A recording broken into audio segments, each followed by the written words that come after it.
ఇప్పటి జనరేషన్కి classical dance అంటే ఇప్పుడు చాలా ఫేమస్గా నడుస్తున్న డ్యాన్స్లు కూచిపూడి, భరతనాట్యం. అవి తెలిసినంతగా పేరిణి నాట్యం చాలామందికి తెలీదు. ఇది కాకతీయుల కాలం నుంచి ప్రాచీనమైన నృత్యం. కాకతీయుల వంశస్థులు అంతమైపోయాక దాని తర్వాత ఈ పేరిణి నాట్యాన్ని ముందుకు తీసుకెళ్ళడానికి ఎవరూ లేకుండే. దాని తర్వాత పద్మశ్రీ డాక్టర్ నటరాజ రామకృష్ణ గారు 10 సంవత్సరాలు కృషి చేసి దీన్ని రామప్ప టెంపుల్లోని శిల్పాలలోని పరిశీలించి దీన్ని పునఃసృష్టి చేశారు.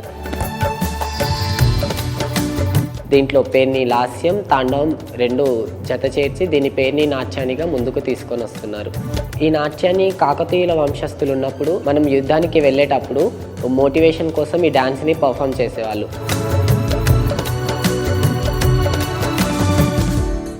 లలిత కళలలో పేరిణి నాట్యం కూడా ఒకటి. కాకపోతే ఇప్పటి జనరేషన్కి ఇది చాలా తక్కువ మందికి తెలుసు. ఎందుకంటే ఇది కాకతీయుల కాలం నాటి డ్యాన్స్ కాబట్టి దీనికి ముందుకు తీసుకెళ్ళడానికి మాలాంటి కొత్త కళాకారులు ఇలాగే ముందుకెళ్ళాలని ట్రై చేస్తున్నాము.